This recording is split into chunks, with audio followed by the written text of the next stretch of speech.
pernah terdaftar di Bursa Efek Indonesia tahun 2016-2020 sebelum dan masa COVID-19. Itu kepada Saudara Dini, apakah Anda siap untuk sempro hari ini? Ya, siap Pak, insya Allah. Okay. Sebelum dimulai, silakan berdoa dulu.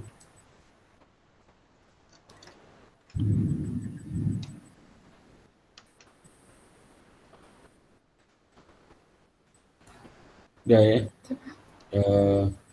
Soal tegang banget ya, tegang sekali. Ini sempro, bukan sidang, santai aja ya. Ya, jangan tegang nanti stres ya. Jadi hari ini IBS sudah membentuk tim penguji ya untuk sidang akhir nanti dan saat ini sempro.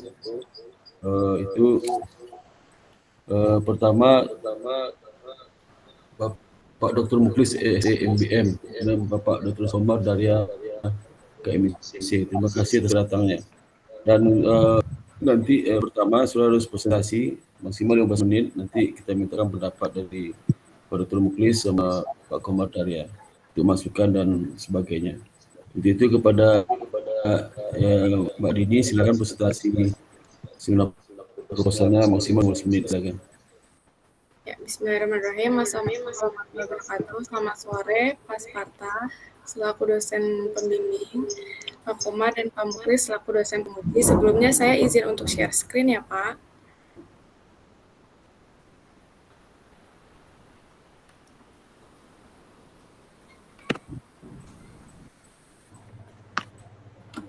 Apakah sudah terlihat, Pak? Sudah.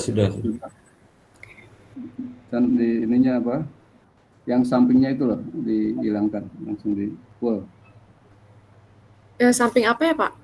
Itu yang gambar kecil-kecilnya itu. Apa sih namanya? Biar lebih gede itunya, screen-nya. Oh, di slideshow sudah saya slideshow, Pak. Iya, enggak ada itunya yang kecil-kecilnya itu loh. Apa yang samping kiri? Iya, saya sudah slideshow, Pak. Oh gitu, saya nggak ada, masih ada itu aja, nggak apa-apa sih, masih kebaca. Ya, lanjut. Di full screen kan? Udah saya full screen, nggak kelihatan ya Pak? Ini jangan yang window ini. Yang your entire screen, full screennya jangan yang window. Yang ini kan ya slideshow? Yang gambar cangkir itu. Jadi gambar cangkir. Belum bergerak ya? Di sini belum ke slideshow, Dini, di stop dulu. Kamu share screen lagi, tapi yang your entire screen, jangan yang window.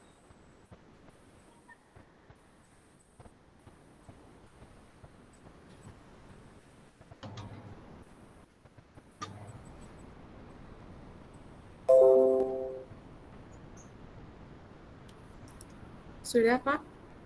Sip, udah. Oke. Sebelumnya, perkenalkan saya Dini Farisa Tunisa, Akuntansi 2017, ingin mempresentasikan judul seminar proposal saya yang berjudul Pengaruh Intelektual Kapital terhadap Kinerja Perusahaan Perbankan yang terdaftar di Bursa Efek Indonesia pada tahun 2016 sampai 2020 sebelum dan masa pandemi COVID-19. Data dari OJK menunjukkan per Mei 2020, ROA perbankan Indonesia secara industri ada di level 2,08%. Posisi tersebut menurun dari periode Mei 2019 lalu yang terdapat di kisaran 2,61%. Kinerja perbankan di Indonesia memiliki kinerja keuangan di atas rata-rata industri keuangan di beberapa negara ASEAN. Salah satunya adalah Thailand yang dapat dilihat dari tabel berikut.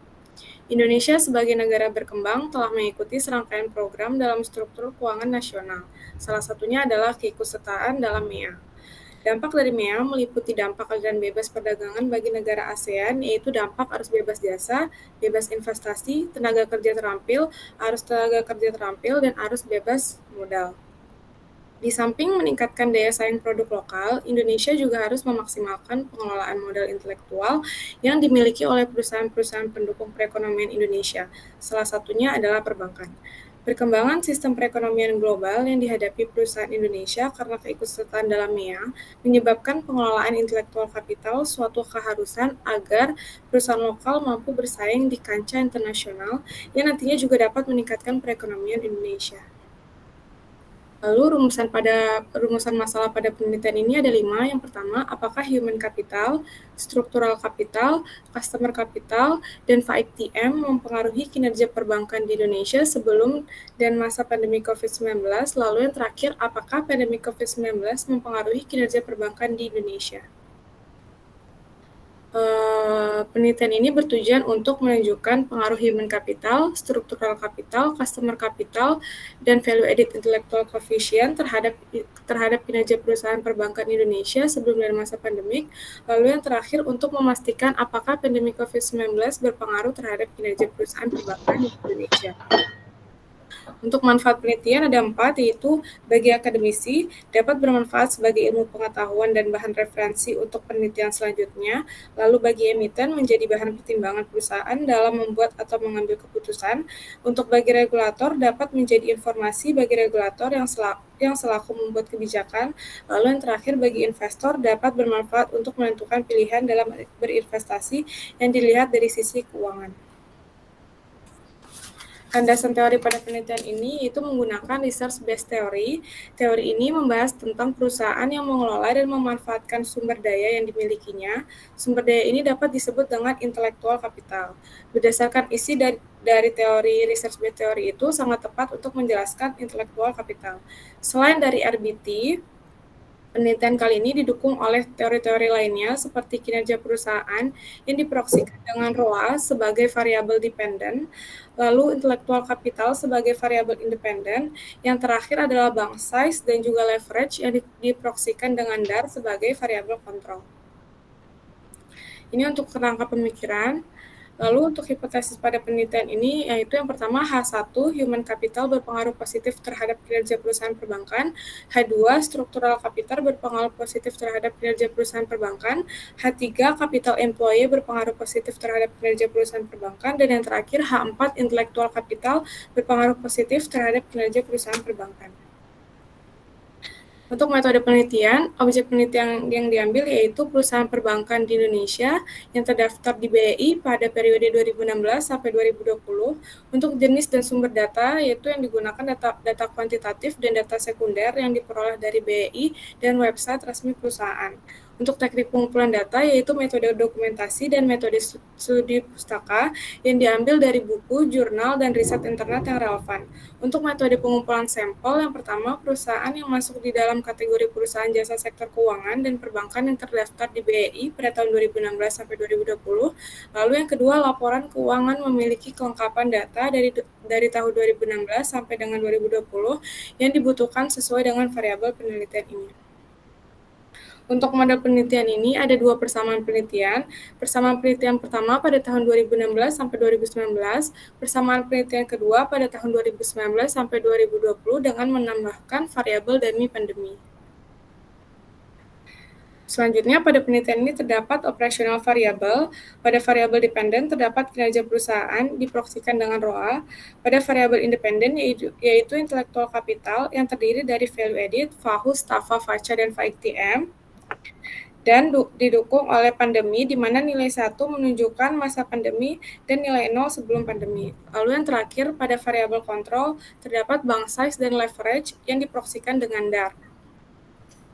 Untuk teknik pengolahan dan analisis data, yang pertama ada statistik deskriptif, yang terdiri dari mean, minimum, maksimum, dan standar deviasi. Lalu ada analisis regresi data panel, yaitu ada uji Chow, uji Hausman, dan uji Lagrange multiplier. Yang ketiga ada uji asumsi klasik yang terdiri dari uji normalitas, uji multikolinearitas, uji heteroskedastisitas, dan uji autokorelasi. Lalu yang keempat ada teknik pengujian hipotesis, yang pertama koefisien determinasi, dan uji pengaruh parsial atau uji T. Kurang lebihnya sekian presentasi dari saya. Assalamualaikum warahmatullahi wabarakatuh. Waalaikumsalam warahmatullahi wabarakatuh.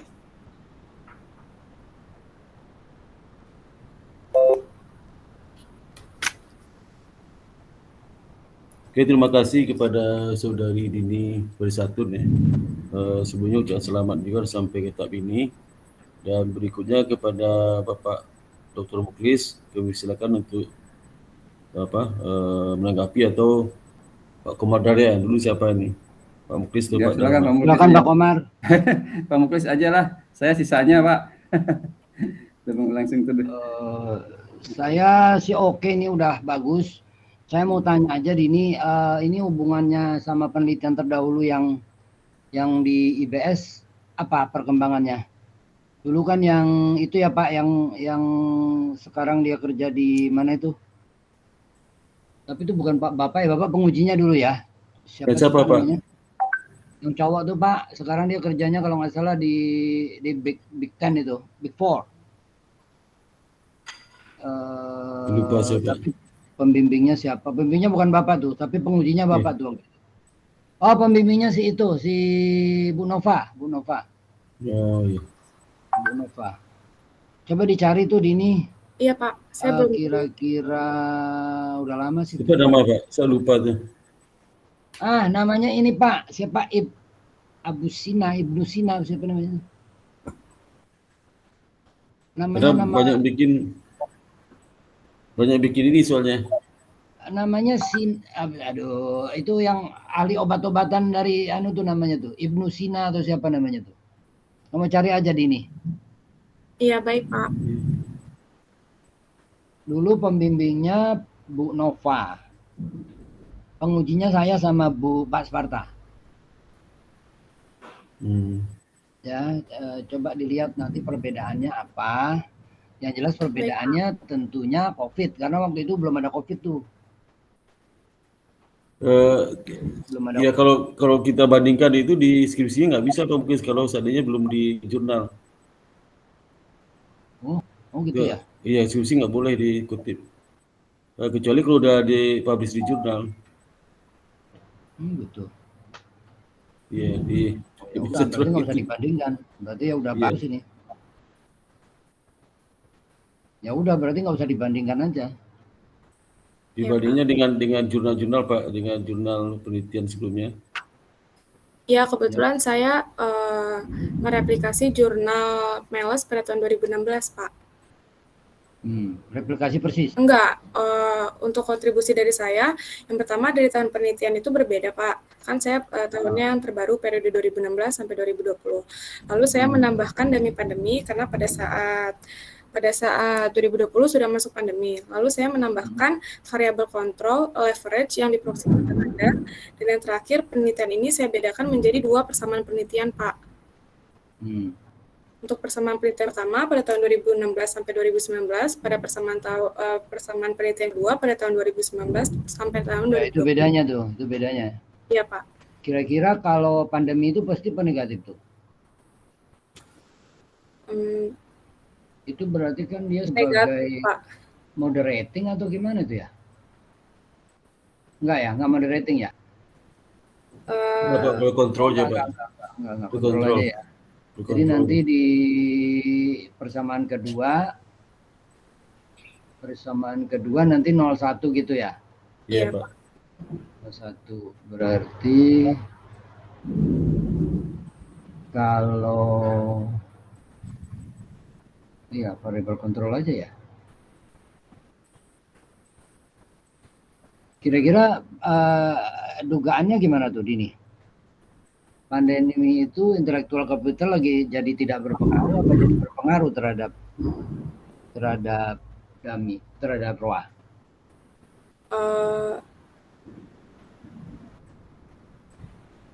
Pengaruh sih Pak, soalnya dia mengurangi ROA. Mengurangi ROA. Oh iya. Gitu. Jadi cuma gitu aja ya. Iya. Jadi bagaimana ROA dimasukin ke situ, pandemi masukin ke situ, dia akan mengurangi ROA. Nanti ROA itu masih tinggi nggak untuk bank-bank yang intellectual capitalnya tinggi gitu ya? Iya Pak.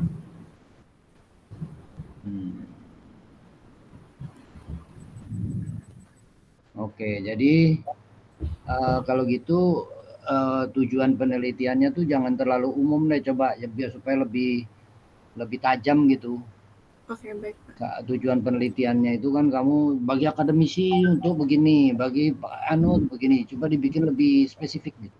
Itu manfaat penelitian Pak, mohon maaf, untuk tujuannya itu saya apa tuh? Bentar Pak. Itu sudah permasalahan Pak Muklis, permasalahan penelitiannya. Mungkin masuk Pak Muklis manfaat kali itu. Ya supaya lebih spesifik, jangan terlalu umum gitu. Jadi untuk tujuan penelitiannya Pak itu apakah jadi intelektual itu kan terbagi menjadi 4 komponen ya Pak. Ada human capital, structural capital, customer capital, dan FAIC. Nah, tujuan penelitian saya itu apakah si human capital, structural capital, customer capital, dan FAIC TM berpengaruh terhadap kinerja perusahaan perbankan di Indonesia sebelum dan masa pandemi. Lalu tujuan yang terakhir untuk memastikan apakah pandemi COVID-19 berpengaruh terhadap kinerja perusahaan perbankan di Indonesia. Jadi saya memiliki 4 hipotesis. oh gitu. Iya Pak. Oh, berarti dummy-nya cuman untuk kontrol aja ya? Iya Pak. Jadi nanti kira-kira hasilnya gimana tuh? Perbandingan persamaan 1 sama persamaan 2, hasilnya nanti kira-kira yang kamu harapkan gimana? Untuk hasil persamaan 1 itu kan 2016 sampai 2019 ya Pak. Untuk hasil persamaan kedua itu 2019-nya itu sebagai sebentar Pak.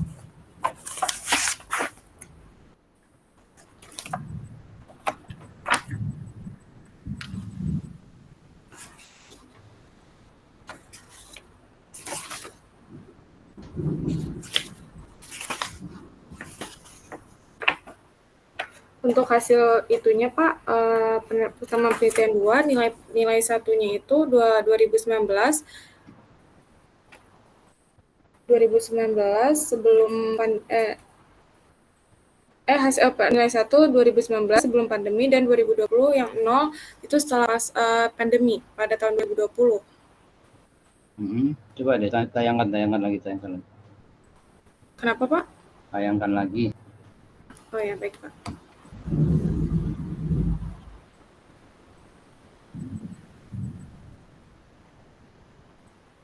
Selamat. Ini Pak.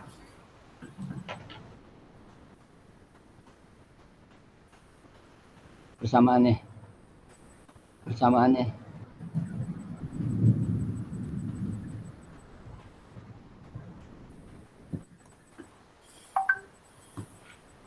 2019 masuk ke DPA-an itu ya? Iya.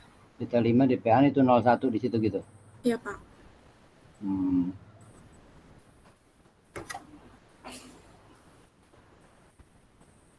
Jadi misalnya nanti beta 1 sama alfa 1 dibandingin gitu ya? Iya Pak. Menurut kamu itu hasilnya nanti kira-kira seperti apa tuh di beta 1 sama alfa 1? Beta 1 itu kan pengaruh human capital terhadap ROA pada masa pandemi.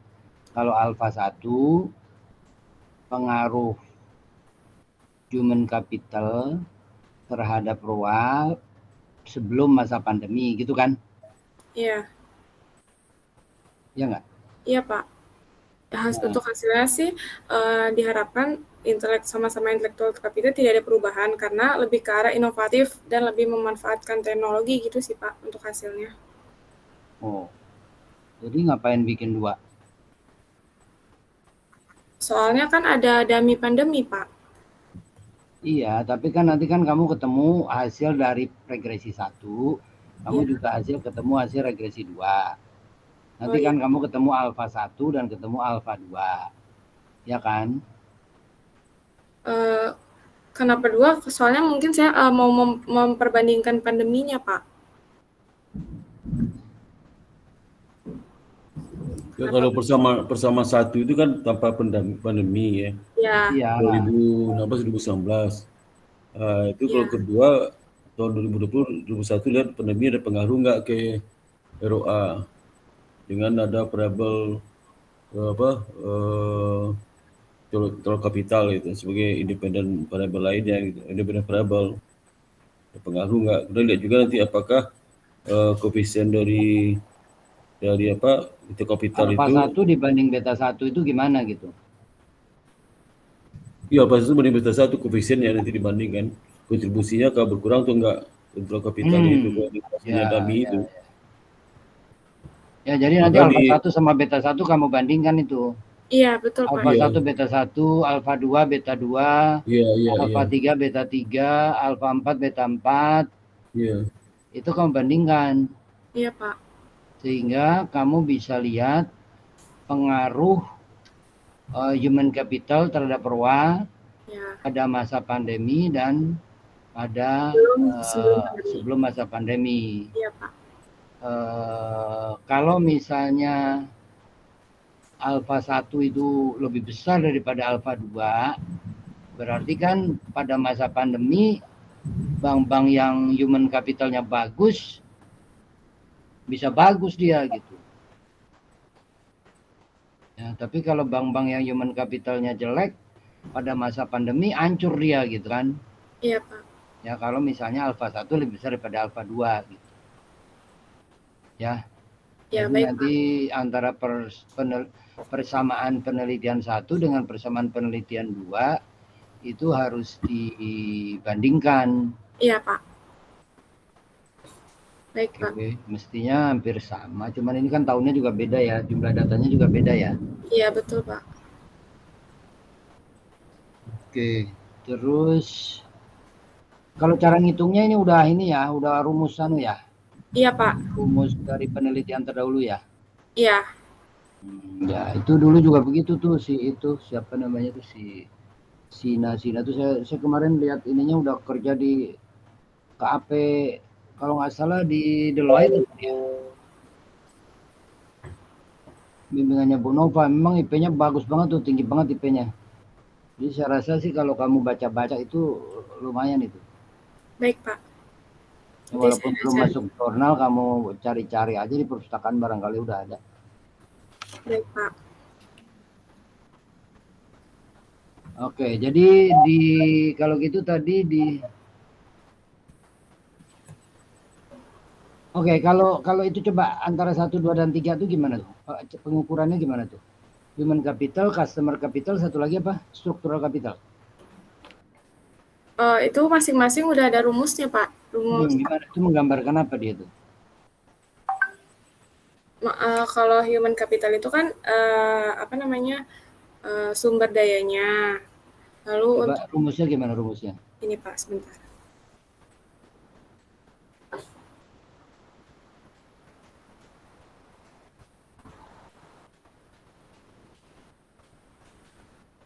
Ini rumusnya Pak. Oke, VAHU. VA dibagi HC. VA adalah out dikurangi in. Out apa out? Bentar ya Pak.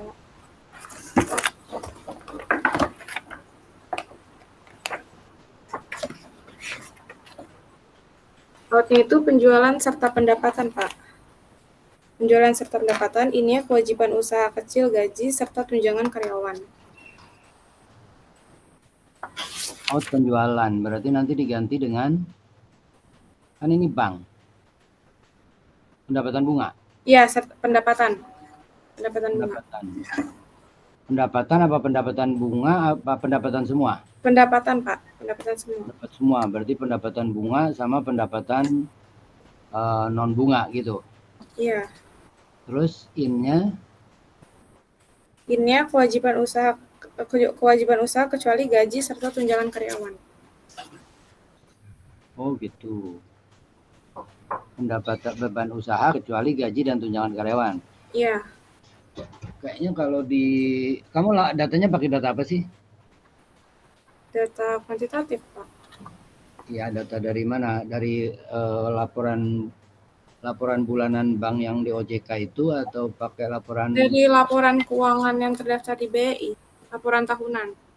Oh, laporan tahunan. Jadi dari buku laporan tahunan ya? Iya, Pak. Bukan yang ada di OJK, yang di websitenya OJK itu bukan? Bukan, Pak. Di BI. Oke. Jadi ini ada bank-bank yang ada di bursa aja ya? Iya, Pak, betul. Oke. Jadi pendapatan dikurangi biaya-biaya tidak termasuk beban tunjangan gaji dan tunjangan karyawan. Oke, itu adalah VA. Terus VAHU adalah VA dibagi HC. HC apa? HC itu modal sumber daya manusia, human capital, Pak. Oh, gitu. Itu adalah angkanya dari mana? Biaya tenaga kerja? Beban karyawan, beban gaji dan tunjangan. Oke. Gaji dan tunjangan.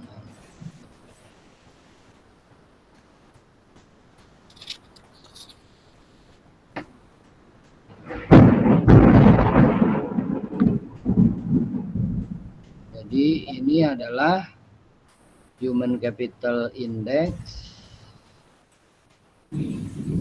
Bagaimana pengaruhnya terhadap ROA? Ya, ini intinya ini produktivitas karyawan ini ya. Iya, Pak. Kalau karyawan yang produktif itu ROA-nya tinggi nggak, gitu kan? Iya, Pak.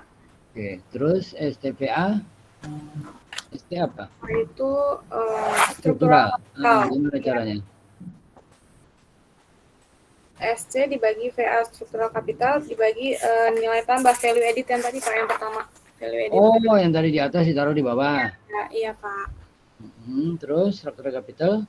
Terus untuk facanya itu value edit capital. SC-nya gimana SC-nya? SC-nya value edit dikurang human capital. Value edit dikurangi VA yang di atas dikurang sama human capital. Oh, HC. Iya, Pak, HC. Itulah struktural. Ya, untuk VACA, value edit capital employee, yaitu value edit VA dikurang sama capital employee, dana yang tersedia. Kalau yang customer tadi mana? Customer itu yang VACA, Pak.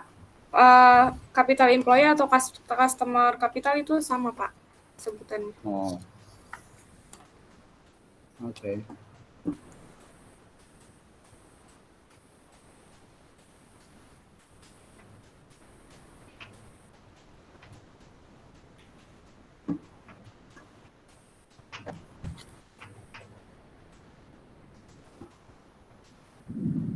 Ya, kalau gitu tujuannya udah jelas ya, Berarti tadi apa tadi? Manfaat ya? Manfaat penelitian, Pak. Coba manfaatnya apa tadi manfaatnya? Yang bagi akademisi ya, Pak? Oh, nggak mau diklik. Ini, Pak. Apa manfaatnya? Untuk manfaatnya, bagi akademisi dapat bermanfaat sebagai ilmu pengetahuan dan bahan referensi untuk penelitian selanjutnya. Bagi emiten menjadi bahan timbangan perusahaan dalam membuat. Yang lebih konkret bisa nggak ya, lebih konkret? Baik, Pak. Bagi akademisi apa? Ya, baik, Pak, saya perbaiki nanti. Itu kan terlalu umum. Baik, Pak. Jadi misalnya akademisi mengetahui dampak dari intellectual capital terhadap produktivitas misalnya. Oke, Pak. Nanti saya perbaiki. ROA itu apa ROA itu? Kamu di sini istilahnya apa ROA itu? Ini, Pak, kinerja perusahaan. Oh, kinerja perusahaan. Jadi dampak dari mengetahui dampak dari itu kan berarti capital yang tidak kelihatan kan ya? Iya. Terhadap produktivitas perusahaan, terhadap kinerja perusahaan. Kemudian bagi emiten itu kan, nah bagi emiten berarti untuk melihat dampak dari investasinya pada human capital terhadap peningkatan kinerja. Iya. Ya. Baik, Pak. Kamu kalimatnya kan tadi umum banget gitu. Iya. Jadi itu berarti nanti akan mendorong para emiten nggak ragu-ragu dia invest di human capital. Karena akan kelihatan dampaknya langsung ke ROA gitu loh. Baik, Pak. Nanti saya perbaiki. Terus bagi regulator apa tadi kamu nyebutnya? Dapat menjadi informasi bagi regulator yang selaku membuat kebijakan, Pak. Ya, jadi bagi regulator yang mewajibkan bank-bank mengembangkan human capital. Jadi menjadi dasar bagi regulator dalam mendorong para bank manajemen untuk invest di human capital. Baik, Pak. Ya, jadi kalau misalnya ternyata intellectual capital langsung berdampak ROA, nah berarti kan regulator kalau dia nyuruh 15% dari biaya SDM harus diinvest kembali ke dalam pengembangan human capital. Nah, itu kan dasarnya ya riset ini gitu. Dasarnya riset ini bahwa investasi di human capital itu menghasilkan peningkatan ROA. Terus bagi investor itu kan yang mau beli saham. Nah, jadi bagi investor ketika akan membeli saham bank, nah, nanti bisa melihat bank-bank mana yang melakukan investasi dengan baik terhadap human capitalnya, karena itu akan meningkatkan produktivitas banknya. Baik, Pak. Lebih tajam aja gitu, jangan terlalu umum. Lebih menjurus ya, Pak. Jadi orang bacanya juga apa sih manfaatnya saya baca ginian gitu kan. Oke. Nah, jadi kamu juga waktu menulis juga, ini nanti saya habis nulis ini benar-benar nggak nih para akademisi memperoleh manfaat ini, gitu kan? Benar-benar nggak para emiten bisa bermanfaat bagi dia dalam membaca skripsi saya ini? Benar-benar nggak bermanfaat bagi regulator kalau dia membaca skripsi saya ini, gitu kan? Ya, Pak. Nah, nanti masukin ke jurnal biar dibaca oleh para emiten, dibaca oleh para akademisi, dibaca oleh regulator, dibaca oleh investor. Ya kan, nanti menjadi pedoman bagi investor kalau dia mau beli saham bank, dia pilih bank-bank yang banyak melakukan investasi pada human capital, karena terbukti dari risetmu ini human capital, investasi pada human capital meningkatkan ROA. Gitu. Baik, Pak. Oke, apa lagi ya?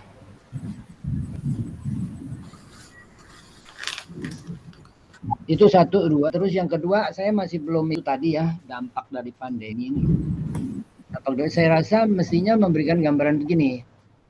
Coba dicatat nih ya. Jadi bagi bank-bank yang human capital, investasi pada human capitalnya bagus, dia memperoleh manfaat di masa pandemi gitu.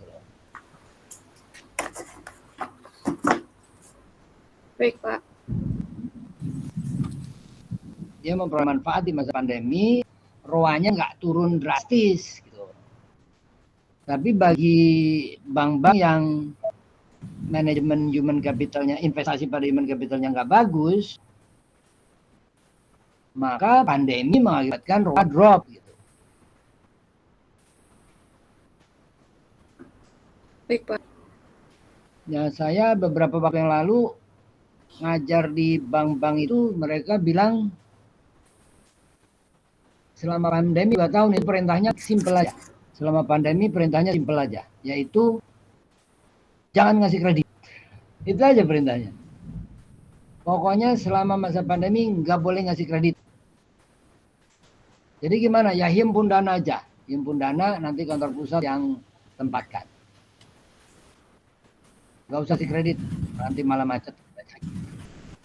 Nah, tapi kalau bank-bank yang punya intellectual capital bagus, coba dong kamu cari kira-kira invest di mana yang bisa untung dalam masa pandemi gini, gitu kan? Coba invest di pabrik pabrik obat-obatan misalnya, gitu kan? Nah, itu kan menguntungkan tuh di situ. Lihat aja tuh perusahaan-perusahaan yang harga sahamnya melonjak itu, yang perusahaan-perusahaan yang terkait dengan obat-obatan itu kan harga sahamnya melonjak.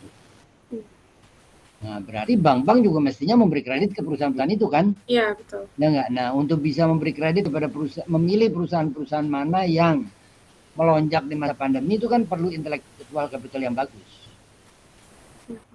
Ya, jadi itu ya satu supaya lebih jelas kenapa kamu perlu menambahkan variabel pandemi di penelitianmu ini. Nah, gitu aja. Baik, oke, Pak. makasih Pak Sparta.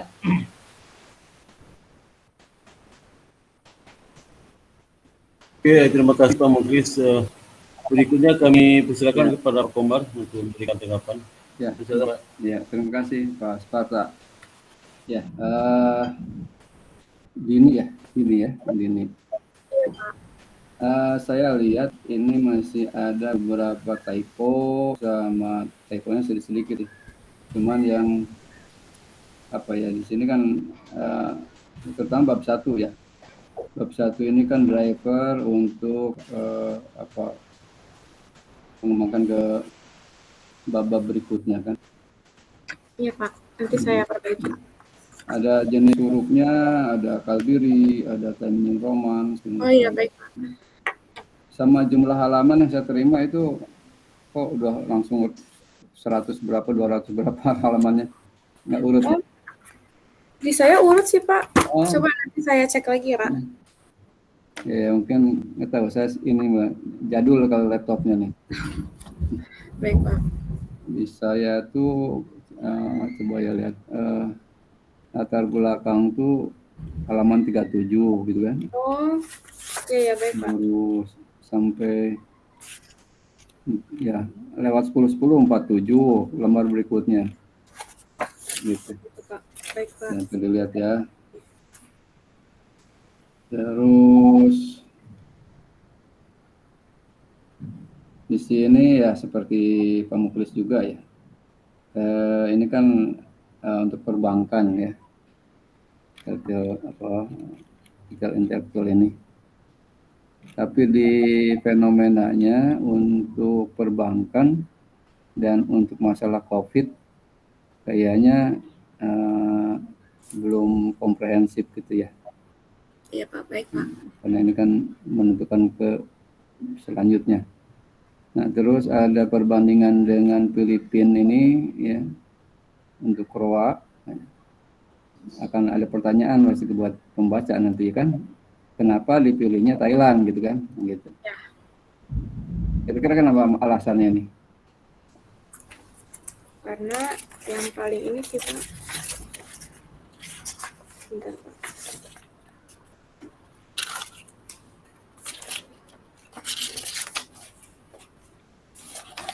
Karena datanya dari tahun 2000 pas pandemi itu Pak, sebelum pandemi sama pas pandemi itu berbeda itunya. Berbeda apanya?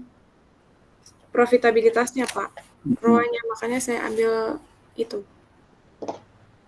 Thailand, kenapa enggak Malaysia misalnya, kenapa enggak yang lainnya gitu, Asia. Oh iya, nanti saya tambah. Nah ini manfaat apa kan.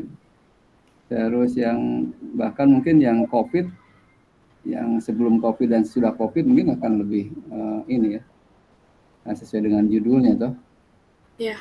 Di sini belum ada nih. Oke.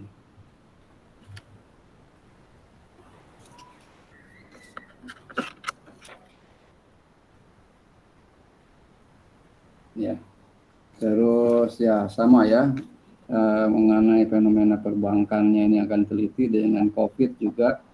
Kayaknya hanya di sini sebelum dan sesudah. Nah, yang harusnya ada perbandingan juga gitu ya, sebelum COVID dan sesudah COVID itu seperti apa kan, baru ada komentarnya gitu, ada datanya. Iya Pak, nanti saya perbaiki.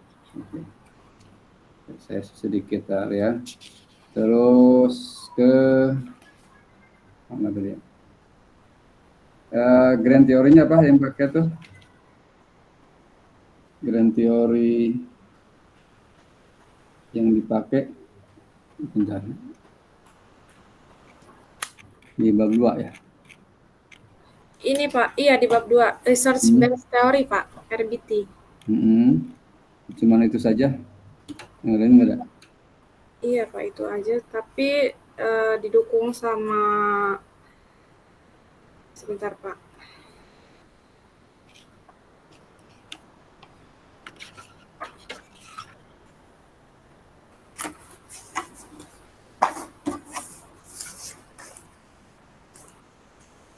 Iya Pak, RBT aja sih Pak, soalnya RBT itu paling paling tepat untuk teori intelektual kapital.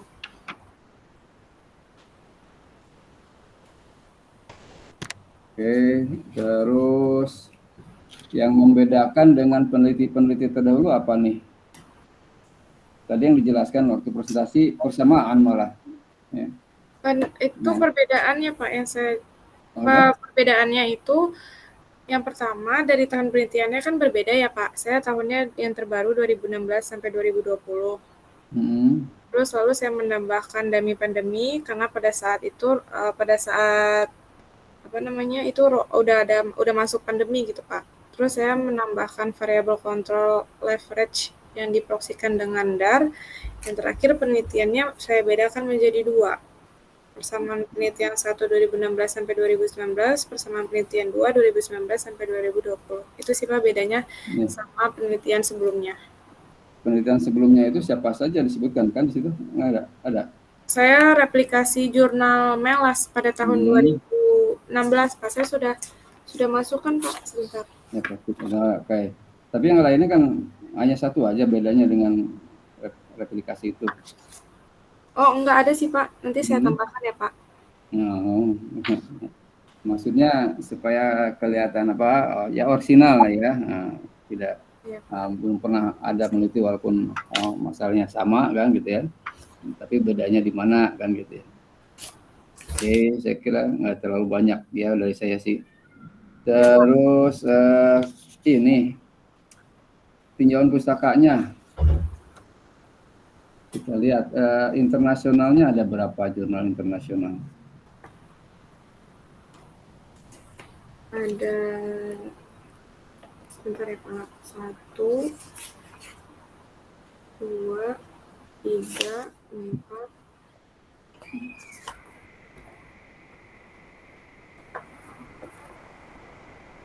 Ada 4 sih Pak. 1, 2, 3, 4, 6. 6 Pak, ada 6, maaf Pak. Bentar. Ya, jangan salah ya, itu jurnal internasional bukan karena bahasa Inggris ya. Iya Pak. Ada keterangannya di situ ya, jurnal internasional disebutin tuh. Ya dicek lagi ya. Takutnya penelitian biasa, kita bukan internasional, tapi karena bahasa Inggris dianggapnya internasional kan gitu ya. Supaya lebih berbobot maksudnya. Iya betul Pak. Ya ada yang tahunnya juga tolong diupdate, dipilih lah ya. Yang jangan terlalu, kalau peraturannya mungkin Pak sudah dibimbing lah sama Pak Spata ya. Terakhir harus tahun berapa gitu ya. Ya dari saya sih nggak terlalu banyak ya, nanti kita lihat ininya aja pengolahannya. Baik Pak. Oke.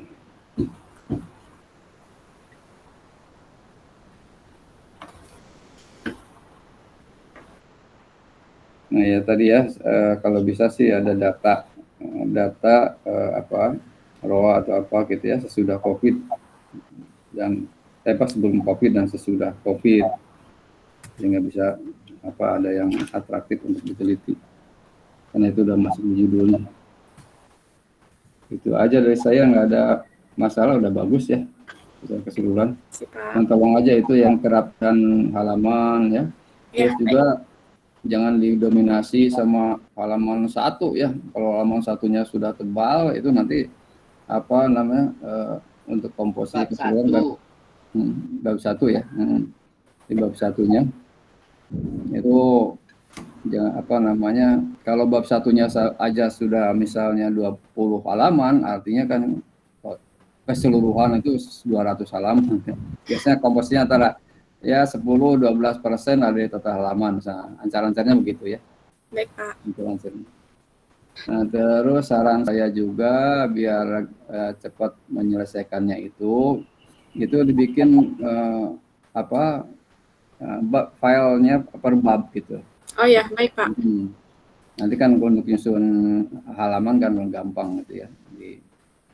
Maksudnya supaya nanti kalau ada perbaikan di bab 1 atau bab tidak mempengaruhi ke bab yang lain. Ya, baik Pak. Itu saran dari saya supaya cepat mengerjakannya. Oke, itu aja mungkin dari saya Pak Sparta. Ya, terima kasih Pak Komar atas masukannya. Nanti diperhatikan sama Mbak Dini ya, setelah konsultasi sama saya. Iya, Pak. Ada lagi Pak Bukis, kalau nggak ada kita tutup Ya. sampel ini Pak. Oke, cukup. Ya. Oke, terima kasih banyak. Selesai. Mungkin saya tutup sampelnya. Alhamdulillah. Assalamualaikum warahmatullahi wabarakatuh. Nanti Waalaikumsalam. Januari udah selesai ya. Oke. Amin. Oke, Ya. selamat. Terima kasih Pak. Terima kasih. Yes, Tetap Pak. semangat ya, Dim. Iya, Pak. Terima Ya, kasih, Pak. Oke, Pak Sparta. Terima kasih Pak Bukis, Ya. Pak Komar. Terima Ya. kasih. Pak Assalamualaikum. Terima kasih. Muklis, ya izin live. Izin. Ya.